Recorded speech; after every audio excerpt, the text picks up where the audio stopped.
So don't let them steal your light. Don't let them break your stride. There's light on the other side. You'll see all the rain clouds follow me. It's a revolution. Gonna make you out tonight. It's a revolution.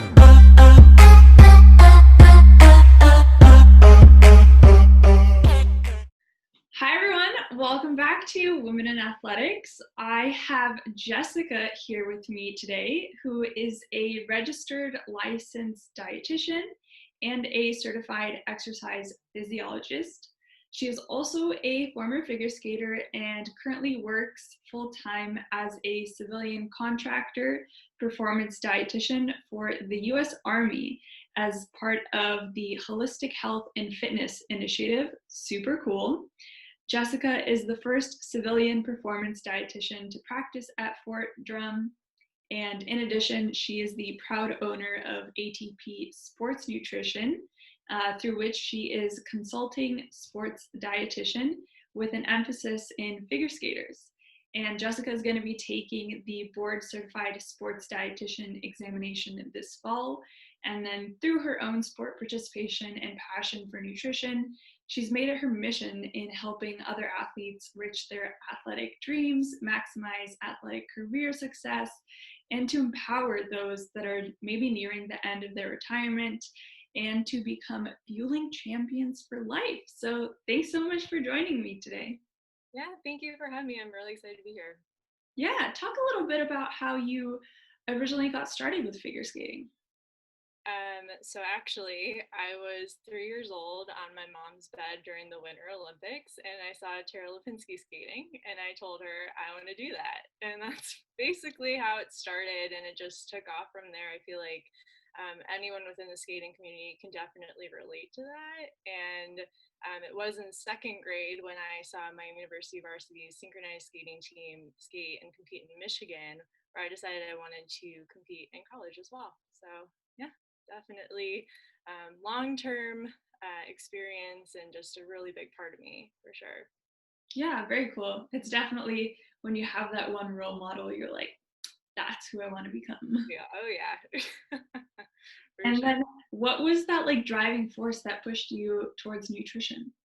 Yeah. So growing up, my mom was a nurse and my dad has had ongoing cardiovascular issues and conditions. So I basically grew up in a hospital, and then through my own sport participation, and as I got more serious, as I went through middle school to high school, getting closer to college, I found how nutrition has a huge impact on my own sport performance, and just throughout the successes that I had to experience overcoming a multitude of injuries and continuing to, nutrition has such a huge impact not only on your performance but your overall health and as well as your mood too. So that became a huge part of me, and because skating is so near and dear to my heart, I've always wanted to continue to be somehow like interconnected within the sport and to be able to help other figure skaters just again reach their athletic dreams and have that good relationship with food throughout the lifetime is something that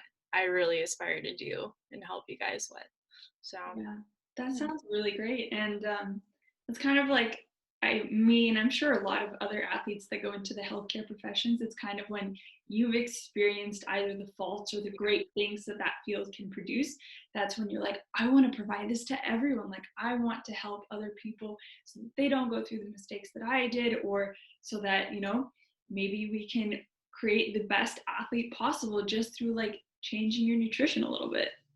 Oh yeah, and I would say, like, to be honest, I never used to have that good of a relationship with food, and I feel like that's pretty common for a lot of dietitians that choose to go into the sport that they used to participate in themselves. Like, oh, I wish I would have known this back then, but that's okay, and I use that as a power now and to help people. But I've definitely, like you said, learned from my mistakes, and I probably wouldn't have had as severe, if not would have had, the injuries that I have had, and continue to work through for sure. But I will say, like, I definitely was under fueling for sure. And much of your talks before in regards to like menstruation and irregularities, yeah, that was definitely me. So yeah. What is the one thing that you know now that you wish you would have known when you were a skater?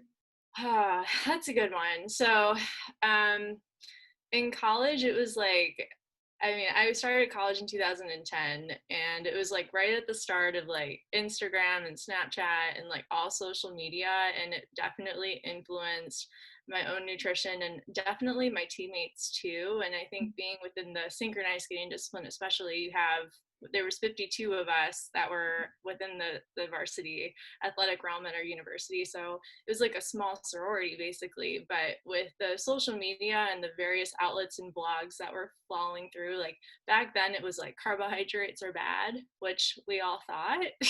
Where Yeah. in actuality there's no such thing as a good or bad food. Like everything is nourishing in some way, shape, or form. And I think that's definitely like I definitely was not consuming enough carbohydrates, and that really, not only for myself but as I work with athletes now, that's a huge issue that is common, is like underfueling with carbohydrates, overfueling with protein. Yeah, from my own experience and a couple other people that I've spoken to, carbohydrates are kind of put into this like the worst thing you could put inside your body Yeah, possible. yeah, And it's like no carbs, no bread, um, no pastas, like your typical like big carbs. But then you're like, okay, what about like a potato or a sweet potato or like, there are a lot of other great sources. You don't have to just eat like fatty carbs. And hmm, then there's that whole other component of, well, your body likes to use carbs for fuel. That's what's going to get you like the yeah, most energy. So if you're not getting that energy from carbs, you're then getting it from fats, which is like, okay, but then maybe you're going to tap into that protein. And then how is your body recovering? You're not fueling yourself carbs or protein afterwards, probably to recover. So then your performance is decreasing. Then you're like hitting a lull and you're like, why are my other competitors surpassing me? And it's just like that whole tumble effect where like if you think that one thing is bad for you, it's going to impact you way more down the line. yeah, absolutely. And like I'm working, like I said, with Adrian synchronized skating teams. That's been a common like theme for sure. But thinking about like how it translates over to other areas of performance, including the military setting, that's a huge issue, is underfueling and not eating sufficient carbohydrates. Thinking carbohydrates cause you to put on extra fat tissue or so forth, when in actuality that's not the case. But yeah, for sure. That must be an extremely interesting group of people to work with. That sounds incredible. Yes, it is interesting. I think, currently right now with COVID, everyone's seasons are kind of looking a little bit different. Your training cycles are looking different. And it's kind of, I don't want to say funny, but it's kind of interesting because, like, with the tactical setting, things change on a daily basis. There are no training cycles, there are no micro macro phases of your strength training and like what we're planning for. Things can change on like a flip of a dime. So in that way, like, we're definitely prepared for that. So I think that's really helped me just in terms of like helping athletics, as well, and sports performance. But it's definitely a tricky business for sure. How do you feel like they accept the information that you give them, or you kind of get some like pushback? Yeah, it's pretty interesting. So the holistic health and fitness program is pretty new. I think they've only been around for maybe a little bit over 5 years, and then incorporating sports or performance dietitians within to the actual units themselves, instead of having soldiers go to the hospital for outpatient care. That's really new. So when I got my job up in upstate New York just over a year ago, I mean, that was the first time they've ever seen one in a unit. So definitely that buy-in was difficult, but I feel like that could be really similar to if you were a sports dietitian going to a D3 university or a D1 university that's never had one before. It's just building those connections, including not only what would be the equivalent to coaches like your commanders, but also with the service members or athletes themselves, and just showing them like what else you can do. Because oftentimes I feel like in the business of dietetics in general, people immediately think weight loss, and that's not what we do. So we don't put people on diets. Yeah. So. I think it's pretty similar, I would say, with strength and conditioning or even physical therapy. A lot of people perceive, say, strength and conditioning that's either just to lose weight or if you want to like become a bodybuilder and like gain crazy muscle, but like no one really interprets I'm gonna strength train just for health, just to be like a healthy person who can move. I have mobility, flexibility, like I'm strong, I can carry a desk if I need to move something in my house, like just your average daily living things. And like physical therapy, I don't really need to wait till something is really hurting to go. I can do some maintenance, some, stretching.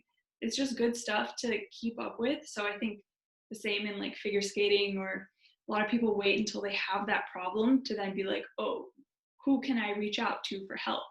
And then it's even harder to get back to it. So I think it's important to realize that it can just be like a maintenance thing or like a check-in, or just like I just want to know how to eat well for like my life. Right. Absolutely. And I think that access to care is so important. So it's neat to see not only in the sports setting, but also in the tactical setting that the access and availability to care for specifically for athletes is becoming more available and more accessible. So that's really encouraging. But something that you said there for sure, and something that I know I struggled with, was like not speaking up when something was hurting, or like not speaking up when something's painful, or just inquiring about like, hey, it's supposed to feel this way. Like we're taught in some way. I don't really know if it's just like an innate thing or just a part of the athlete themselves, but they think, oh, pain is normal. Let me just keep pushing through it until like something else, it just builds and builds until all of a sudden, they're being seen by physical therapy for chronic condition versus something that could have been more acute for sure. So, for sure. Yeah, it's like that pain no gain mentality, which that's okay to a certain extent, but it doesn't really transfer well when you're an elite athlete. It's kind of like if I have pain, there's probably something wrong. There's a reason my body is sending this signal. Right. Maybe I shouldn't just take Advil or like look the other way. If like I lose my period from eating a certain way, there's a reason. That's like a warning sign. But a lot of people are like, cool, I don't have to deal with this. Like they don't understand the impact that it can have physiologically on them. Right. And I definitely lost mine in college. I was going, it was so irregular. It was, and I remember a physician telling me before that, like, oh, you're an athlete. Like, and I'm like, I don't know. It's like, because I was studying it too, but if your physician tells you, then you're like, okay. But I think as we learn more and more, and, it's kind of funny how, infant the stage of nutrition is, especially for athletics and performance, is that, I mean, it's only a little bit over 25 years old or so, and we're still learning things about the gut, and we're still learning things about the physiology and how our body responds, and it's still so new. So your body best, and that's what I always tell my athletes, is we have to just be advocates. And if you are questioning anything like in your gut, literally and figuratively, then you need to speak up and just ask the question, because there's no dumb question at all. Yeah, you said something about the gut, which really speaks to me right now, because I'm currently trying to figure out, I'm having some problems, and I checked my hormones and I did a lot of tests and everything comes back that I'm fine, but I'm like, I'm not fine. Like I know there's something. So I'm actually just got the sample, the kit to do a gut microbiome test. If anyone doesn't know, you have to collect a stool sample. Yeah, I don't know how I feel about it, but I'm really excited to see what my body can tell me, because there's so much information that you can collect just from, such a sample. And like, you don't even realize how many people have leaky gut, how many problems can stem from leaky gut. I did an Instagram poll the other day, and I think over half the people said they didn't know what leaky gut was. And I was like, honestly, I didn't know what it was until I started having these issues, and I really started looking into it and like what types of probiotics you should have, prebiotics. I mean, like, does that even make a difference? So it's just like, it's really hard to find that information on your own.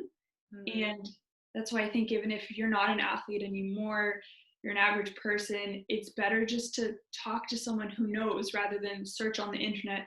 This one tells me yes, this one tells me no, this one tells me I should do this. So like I'll just do a combination of the two. And like your Yeah. diet is so important because it can impact every portion of your body in ways that you might not even realize. I mean, like joint inflammation, Yep.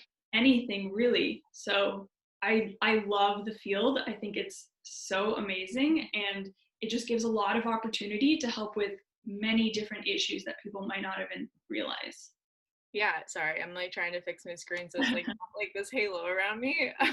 They can't find their own. But no, I totally agree. So in the last, so as I mentioned before with my injuries, and like I've actually been injured for about 5 years, and I'm like finishing my second and a half surgeries for sports hernias, and they before they figured out what it was, and those injuries were associated with pushing myself through pain. And I'll be honest, I think the more honest I can be, just the more trust and relationship I can gain with other athletes. And it's okay, like there's no shame, just getting care is what's really important. But in terms of like the gut, I developed IBS, like due to the inflammation of my hips, and I had no idea what was going on. But that changes your immunity. I was getting sick all the time. That changes just your regulation in terms of like your gastrointestinal tract and just digestion.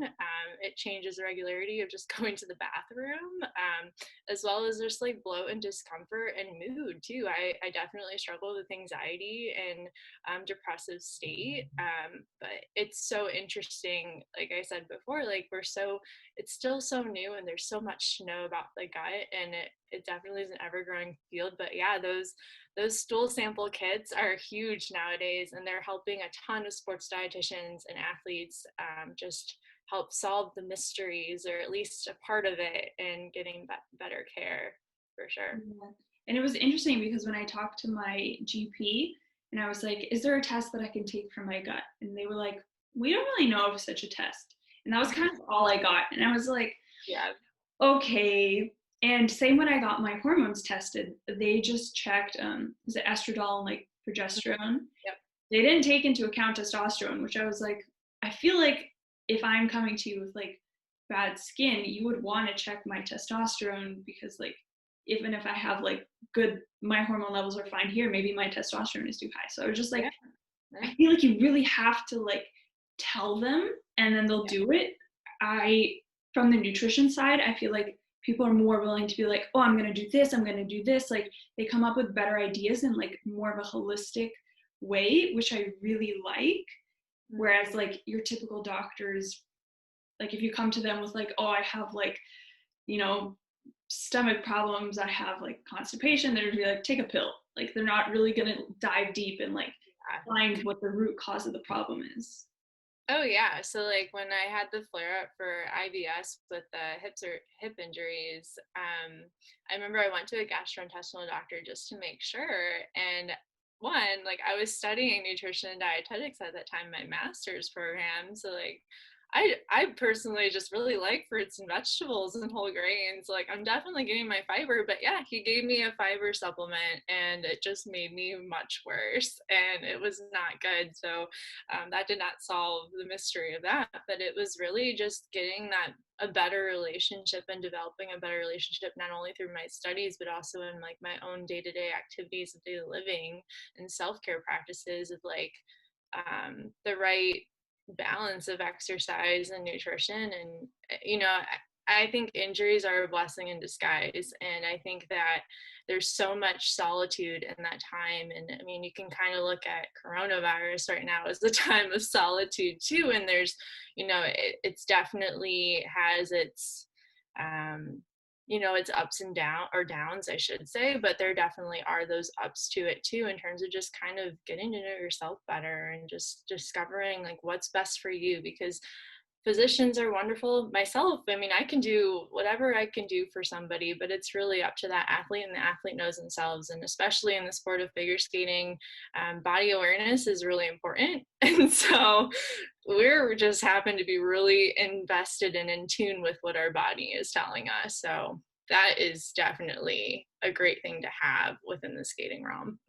Yeah, I think any athlete that works with their own bodies, or even like an outside instrument, they do have that body awareness, because you just need to understand where your body is in space in order to perform your best. But it is interesting that I feel like when it comes to like internal body awareness, we're like, no, like this is in the way of me competing, this is in the way of me practicing, I'm just gonna push it aside and like it's probably gonna go away.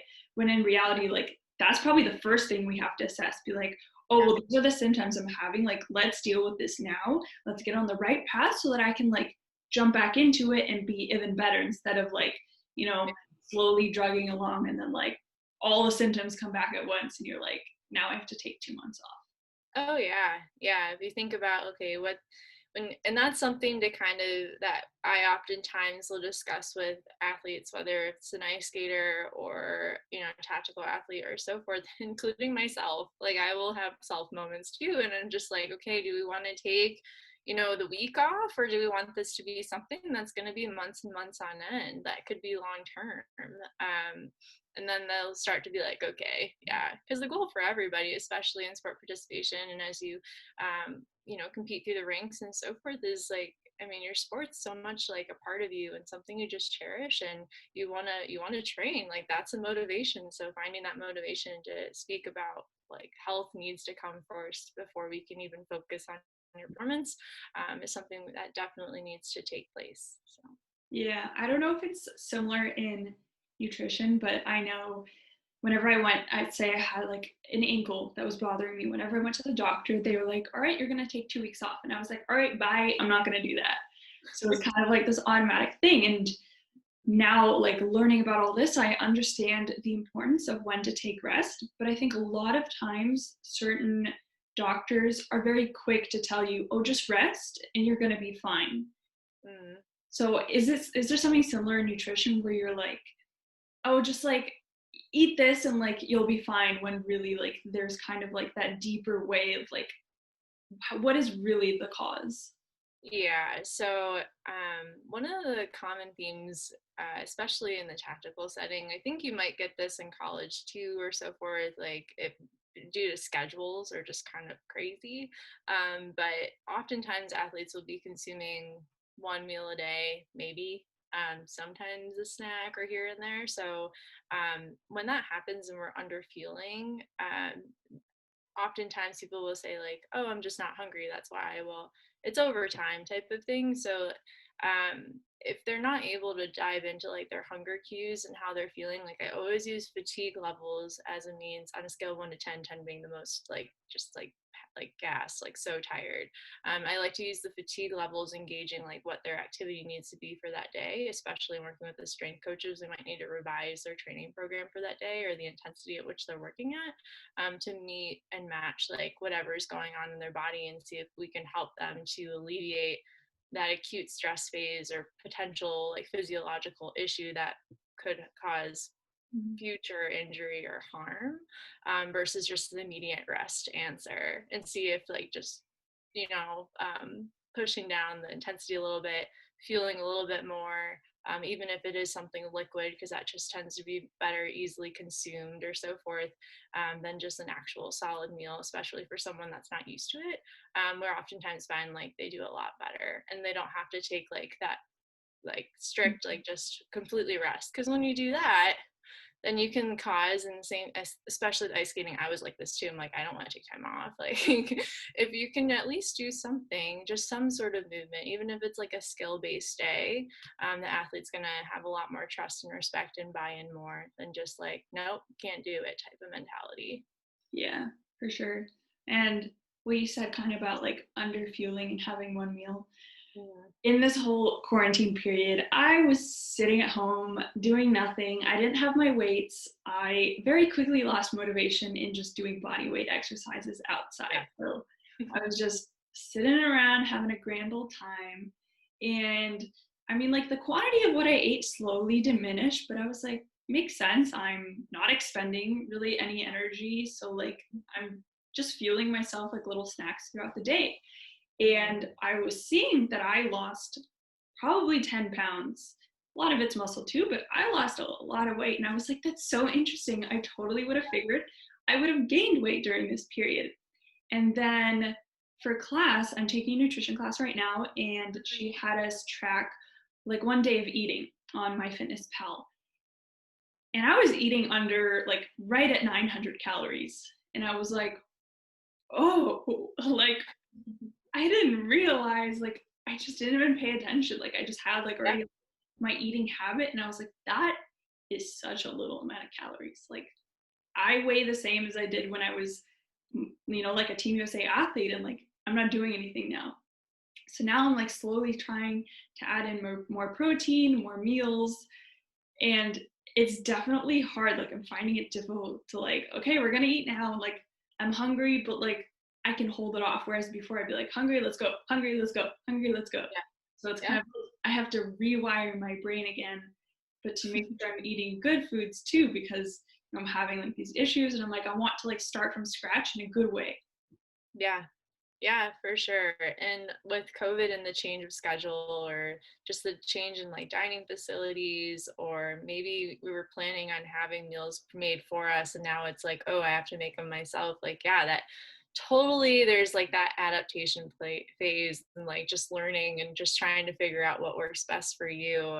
And that can be really difficult and super stressful, especially on your own. But yeah, I mean, oftentimes athletes I definitely unintentionally was under fueling. I just had no idea. I was just so busy like going from point A to point B and doing X, Y, and Z that it was like, oh goodness. And something that you had mentioned too is like, even if we aren't exercising that day, we still need fuel. Like that doesn't mean we just don't eat, or eat very little, or just one meal. Like, you deserve to eat. Anyone deserves to eat. Like, your body deserves to eat throughout the day, even if we're not exercising that day. And I think oftentimes that gets forgotten.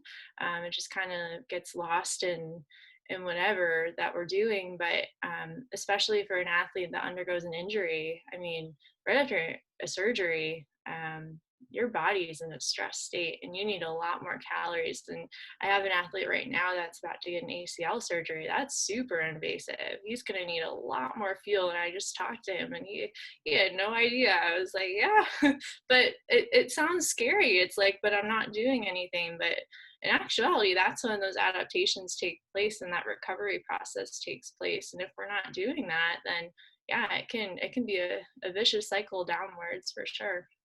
When I was working with Carrie and she had my meal plan set up for me, I was actually eating like a couple hundred more calories on the weekends. I mean, it was like distributed a bit differently, but that was kind of like where I ate up and like stored some energy for the rest of the week.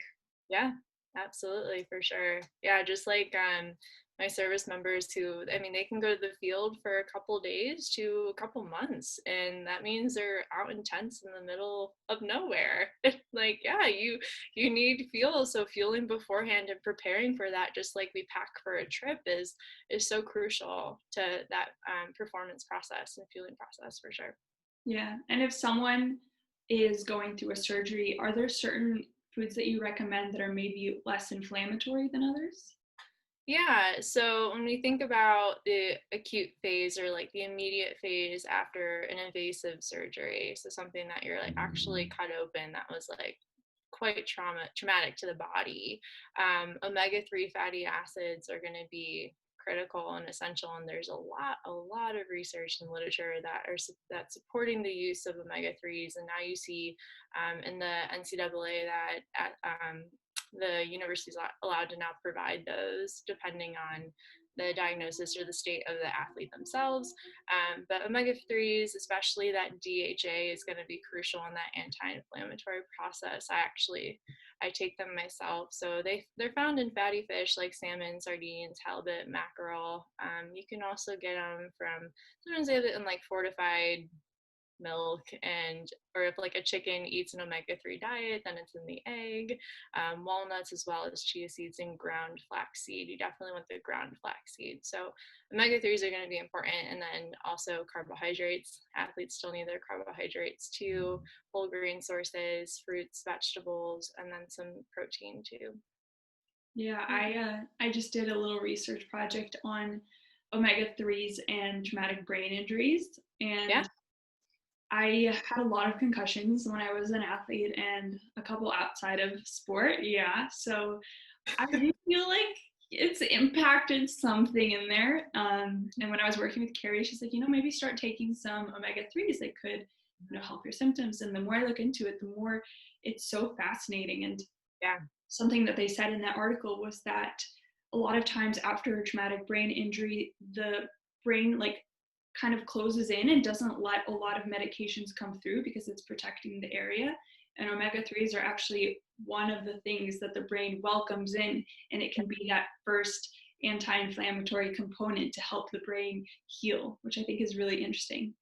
Yeah, yeah, for sure. In my dietetic internship, I did that in New York City, and we had to choose a professional development presentation type thing. It was super fancy. But I chose chronic traumatic encephalopathy, or CTE, and concussion, and then omega-3 fatty acids. So I definitely know what you're speaking to, and it's really fascinating. And there's just so much coming out on it. And I mean, if an athlete's consuming at least 2 servings or 2 meals containing like fatty fish or some source per week of omega-3s, then they're doing pretty well. But oftentimes that's not really the case, especially in the middle of upstate New York. So when that doesn't happen, we try to get it from other sources too.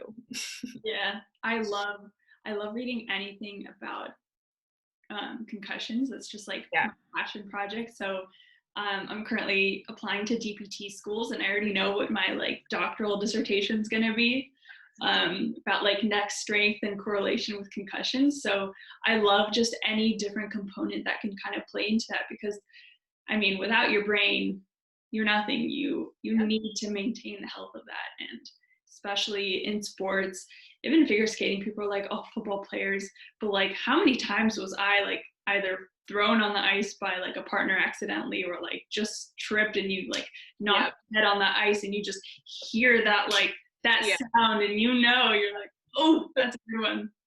Yeah, brain rattles. Yeah, definitely been taken on a stretcher a couple times. I skated, and it was always the silly ones, just like stroking forward, and then it was like, oh, toe pick, there it is.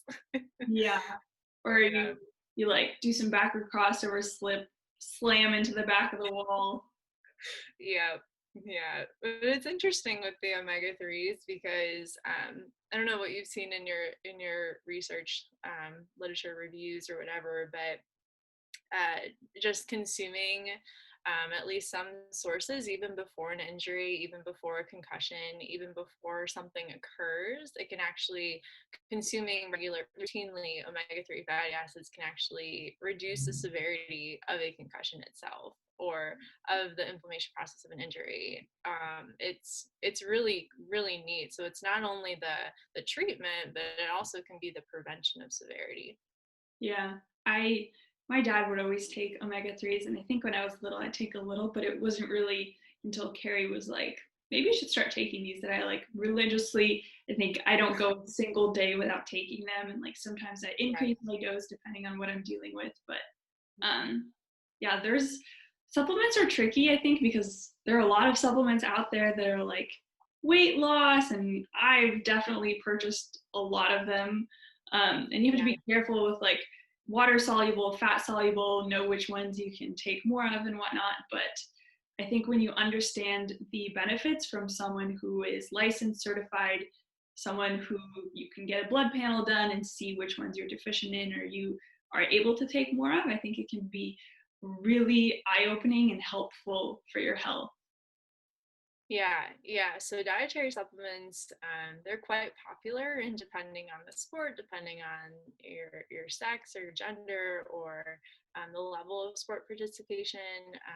What you tend to gravitate towards can definitely change, but I think you bring up a good point. There's so many supplements out there, and trying to navigate like which one is the best or the most safe or the most effective or whatever we're looking for, whatever we're getting at, can kind of get gray and kind of confusing. I mean, I like to compare it when I talk to my athletes, like if you go to try to buy deodorant, like there's so many kinds. Like, what am I supposed to choose? So I definitely try to help educate and help my athletes become advocates and empower them to learn how to at least screen and assess just on the spot in a supplement store if they're choosing one. And I always encourage too, like if you're not sure, like would I benefit from one, oftentimes like it depends, and that's the answer to pretty much everything. It truly just depends. Like we always want to try to have those nutrients from our food first. Oftentimes supplements can be in like those concentrated forms, and often probably 95% or more of supplements can be poorly manufactured. So we just want to make sure that we're safe in what medications you're taking. So always try to go to an expert before you try to purchase on your own. But yeah, it can definitely be like a confusing experience. And if you have a salesperson at the supplement store trying to sell you something, and you're like, well, that sounds great, like, okay, let's take a step back and see if this is actually necessary, because they can also be expensive too. But there definitely is a time and a place where they can for sure help an athlete out. So I'm not anti-supplement, but I just want to be smart supplements. So Yeah. Whenever I go to GNC, I'm like a kid in a candy store. I'm like, whoa, look at this one. I'm like, wow, all of this. And I just look through. I'm like, cool. And then like prices are like $50. And I'm like, what does like the scientific research say? Like, if I take this, am I actually going to have these results? Or is it like if you take it for like several years at like this crazy dose? So yeah, you definitely do have to look more into either the product, the active component in the supplement, or sometimes you can like find an alternative. Like I found licorice root that's supposed to be pretty good for your gut. And I found this like gut supplement that had like licorice root in it, and it was like, I don't know, $20. And then I was like, okay. And then I was in Sprouts and I saw that they had just like a concentrated oil dropper that was like just licorice, nothing else in it, half the price. And I was like, well, I'd rather take something that's like in a natural form, like more concentrated, than like pushed in with like a bunch of other stuff. Like, what am I actually paying for? So I thought that was kind of interesting. But when you recommend a supplement, is there a certain brand that you like more than others? Yeah, so there definitely are some brands, but especially for anyone that's listening to this too, there's a lot of smartphone applications and websites that you can use instead. So the US Pharmacopoeia website, oftentimes like Nature Made, that brand will have like a USP type of label, which it means it's third party certified. So the company, whoever has a supplement with USP on the label, means that they hired on a third party auditor to make sure that manufacturing is safe and what they're putting in is actually the effective dose, and to reduce your chances of adverse events or testing positive for a drug test if you're in athletics or all those types of things. But also NSF, Certified for Sport, they actually have a smartphone application. So oftentimes I'll tell my athletes to download it, and then if they're looking for one and they're at the store, and we've already discussed, if I haven't had an opportunity to kind of look and filter through for them and help them with that, they can at least have the peace of mind of knowing, like, okay, anything on this list at least is going to be considered the gold standard of safe is NSF Certified for Sport. Oh, very cool.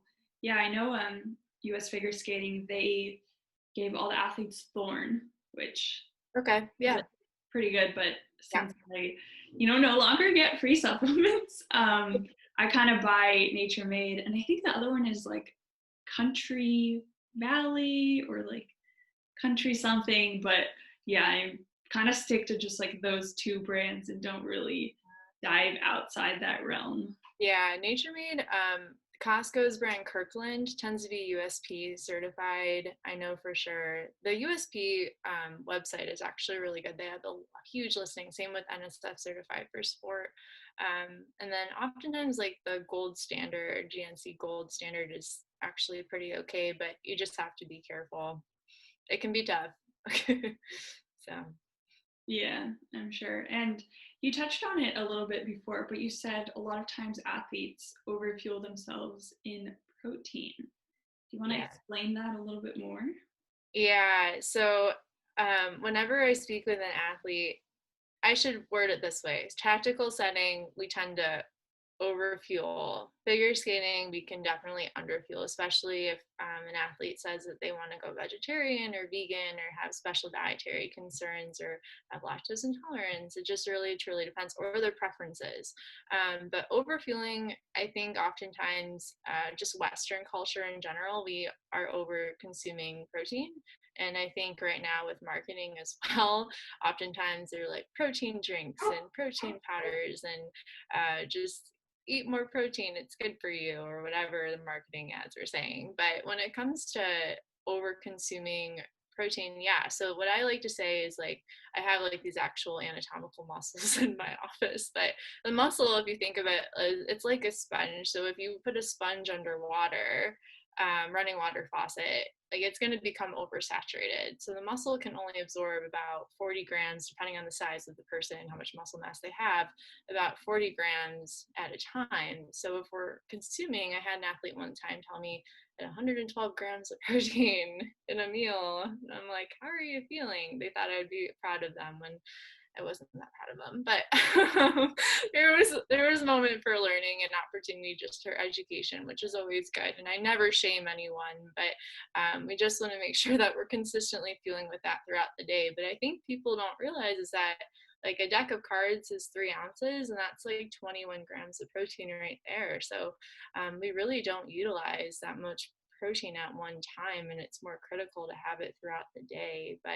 And so when we talk about figure skaters, and if they're not eating animal-based proteins and they're not consuming dairy and so forth, then getting enough protein in is going to be a concern. And that's when we would consider, okay, maybe a dietary supplement would be a better alternative, or to make sure that they're getting those right amount of nutrients that we need for muscle protein synthesis and recovery and repair and so forth. Yeah. So I'm actually reading a book right now called The Carnivore Code. Okay. And it basically talks about how this doctor who went on a completely carnivore diet, only eats meat, recommends it to his patients, and was able to clear up a lot of his own medical problems through just eating meat. And I find it very interesting. I'm not really like you should only eat this and like nothing else, but I wanted to see like what his argument was, because my nutrition teacher right now is also like, everyone eats too much protein. I'm like, okay, interesting. And he makes some good points, not so much about, there's a little bit about how like protein is good for you. You have all your essential amino acids, your body absorbs iron better from protein, all this other stuff. And then it's more so on some of the like negative, I would say, chemical defenses that plants have created, like oxalates, lectins, a lot of this other stuff, and like antioxidants and what that means and how it impacts oxidative stress. And I think it's a really interesting argument to be made, because I've never really heard anyone talk about that. Everyone's like, eat as much spinach as you can, eat as many greens, and like spinach is really high in oxalates. And like, what are oxalates? How do they impact your body? If you have kidney problems already, should you be eating a lot of spinach? So it's a very interesting argument that isn't really talked about. I think it's a cool book to read. I would never be like, I'm only going to eat protein for the rest of my life, but I have started kind of pushing back on like your typical greens and incorporating a lot more fermented stuff that kind of breaks down those chemical defenses. Yeah, fermentation, that's great for the gut. That's huge in probiotics, prebiotics for sure. Yeah, oxalate, phytates, lecithins, they definitely can get a bad rap, and they inhibit the absorption of certain nutrients found in foods. So like the spinach example that you provided, yeah, it definitely is high in oxalate. So if you if you have kidney stone issues or something, actually when you cook the vegetable or whatever food that it is, it actually reduces the content of that oxalate or whatever is inhibiting the absorption of another nutrient. Or like for example with spinach too, with the oxalate content, if you combine it with a calcium rich source such as yogurt. I don't know if you'd really have yogurt and spinach together, but for an example, then it, or a glass of milk, I should say instead, then yeah, that can reduce the inhibition of that iron from the spinach itself too. But yeah, it's super interesting, and I mean, there's definitely research out there and information, but it's a flourishing field, and I'm excited to see like what's going to come forth in just like 5 years from now. Because I mean, even today, I saw in the news, like kind of back stepping back for a second about, or rewinding, about like carbohydrates being like bad stigma back in like when I was in college, but like I just saw on the news like carbohydrates are now like being promoted, and I'm like, finally. This is so good. So yeah, I mean, it's just an ever growing field, and yeah, but I find that stuff fascinating too. And fermented foods, if you do like those, I always encourage those too. Yeah, I think nutrition is one of those really hard topics. Like you said, carbs were bad at one point, fat was bad at one point, butter, all these things. Like, I feel like there's always like, right now, this book says like certain vegetables are bad. People say protein is bad. Like, you don't really know what's happening, which is another reason why I think seeking the help of a dietitian or nutritionist is so important, because that's a lot on you to try and keep track of all this stuff. Like, that's not your responsibility. You have other stuff to deal with, especially if you're an athlete. Like, your mind is going 100 miles an hour.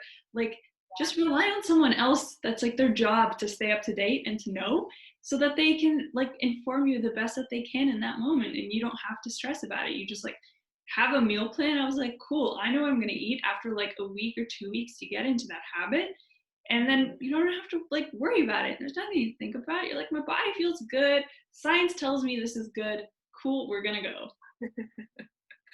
Yeah, that is super important. And when it comes to like, I think oftentimes the media can make eating feel paralyzing for some athletes, and it can make it feel scary and just like, I don't know what to do, especially if you have like a gastrointestinal disorder or disease or like IBS. Like, I was terrified to eat a lot of foods. I'm like, I don't know what's gonna happen. Like, or just, I mean, really truly anything. So I think that's a really important piece, and it's kind of like another topic, but just like when in doubt, like my mom texted me one day, she asked, I heard tomatoes contain lecithin. Should I not be eating these? And I'm like, if you want a tomato and you feel okay when you have one, girlfriend, eat a tomato. Like, you're gonna be okay. But like, it's just sad that there's like that fear, and that just like we like somehow our society creates like this fear and concern about a vegetable. And I'm like, oh my gosh, they're having a vegetable, that's fantastic, right? Like, that's a win, especially in sports nutrition. But yeah, just like developing that relationship with food. And if like, if you're afraid to eat, like, okay, let's throw out all of the the possibilities of what a physician or whatever is telling us. If you're having an array of fruits and vegetables and like just a well-balanced nutritional regimen, that is kudos to you. Because oftentimes, especially in an aesthetic sport like figure skating, there definitely are fears around food. Like I said before, like I was concerned about carbohydrates because I was getting mixed messages from school and the media. I'm like, what the heck is going on? Or my girlfriends. I'm like, we were all like, I don't know if I should be having these. So yeah, I definitely agree. Yeah, it's definitely interesting, but it's a growing point, and I think as long as you have everything in moderation, it's like the go-to phrase, but I think it's pretty applicable to everything. I mean, you're Yeah. probably going to be okay if you have a little bit of vegetables, a little bit of fruit, a little bit of protein. Like, it's not going to have a drastic impact unless you're really deficient and you need to be eating a lot. Yeah. You're going to be fine. And like you said, if you eat that tomato and you feel fine, just eat that one tomato. You're not going to sit there and eat like 20 tomatoes at once. Like that typically doesn't happen. So yeah, I think it's just listening to your body. How do you react to it? And you taste good, you like it, it's natural. You're not going to sit and eat, like, you're more likely to sit and eat a bag of chips. So maybe kind of actively think more about, like, that's a carb. Do you need that source of a carb?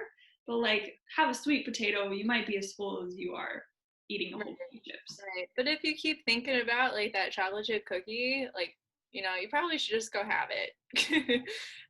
Yeah, that's for certain too. I mean, I know I was like that in skating too. Is like I was craving, and when we're under feeling, we end up craving sugar. Our brain relies on sugar to function, and if we're not consuming sufficient amounts or under feeling with carbs, like we're gonna start wanting sweets and just continuing. So that might be a sign for somebody, if kind of going in a different topic too, but that might be a sign that we're underfeeling with carbohydrates or underfeeling in general. But that also can be something like, okay, if you just want it, like just go have it, because it's never going to go away. If we go have like a banana with peanut butter, like that's great and that's a bomb, but like if you really want that cookie, then you need to just go enjoy it.